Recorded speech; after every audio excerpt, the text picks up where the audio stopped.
اس لیے کہ ریاست جب اپنے انسانوں کو کھو دیتی ہے تو وہ سرحدوں کے اندر تو موجود ہوتی ہے لیکن زندہ نہیں رہتی۔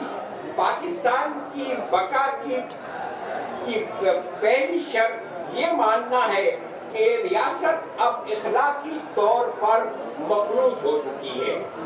یہاں جھوٹ ریاستی پالیسی بن چکا ہے، منافقت قومی بیانیہ ہے اور نااہلی حب الوطنی کا دوسرا نام کہلانے لگا ہے۔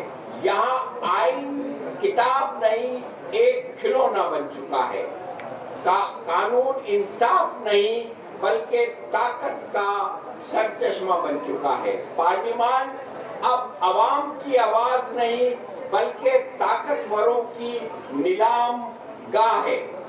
آئین اب قوم کا ضمیر نہیں رہا بلکہ اقتدار پرستوں کے ہاتھوں تشریحی خنجر ہے۔ یہ نظام خود کو بچانے کے لیے مسلسل جھوٹ گڑھ رہا ہے، نئے دشمن تخلیق کرتا ہے، نئے نعرے بیچتا ہے۔ اتفاق رائے یہ لفظ ایک لطیفہ بن چکا ہے۔ یہاں قومی مفاد کا مطلب ہوتا ہے میرا مفاد اور تمہارا نقصان۔ یہاں مکالمہ صرف اس وقت ہوتا ہے جب کرسی خطرے میں ہو۔ پاکستان کی بقا کا رستہ انقلاب نہیں، اعتراف سے شروع ہوتا ہے۔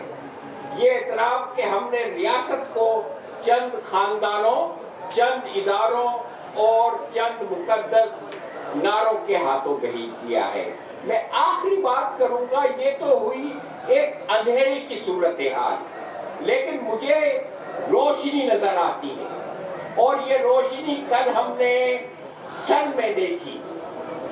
جب سن میں میرے قائدین جب پہنچے، وہاں چونکہ جمہوریت کی بات ہونی تھی، پاکستان کی بات ہونی تھی، عوام کی بات ہونی تھی، لیکن یہ جو حکومت 17 سال سے سندھ پر بیٹھی ہے، جس نے سندھ کو ایک خاموش قتل گاہ بنا دیا ہے، اس نے تمام حربے استعمال کیے کہ کسی طرح سے عوام نہیں پہنچ سکے، عوام قائدین کی بات نہیں سن سکے، عوام پاکستان کی بات نہیں سن سکے، لیکن عوام نے ثابت کیا تمام رکاوٹوں کے باوجود، تمام تر ریاستی تشدد کے باوجود وہاں ہزاروں کی تعداد میں پہنچے۔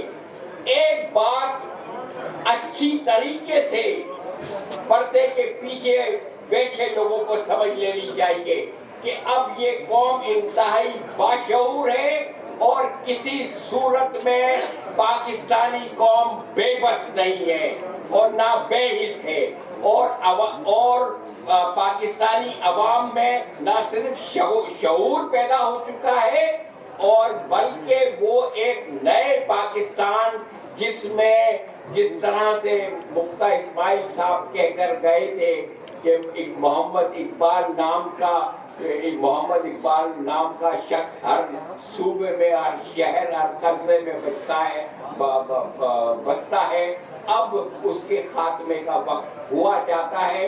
اور یہ جو جدوجہد جو تحریک تحفظ آئین پاکستان کے پلیٹ فارم سے جاری ہے، میرا ایمان ہے کہ ہم بہت جلدی فتح یاب سے دوچار ہوں گے۔ شکریہ۔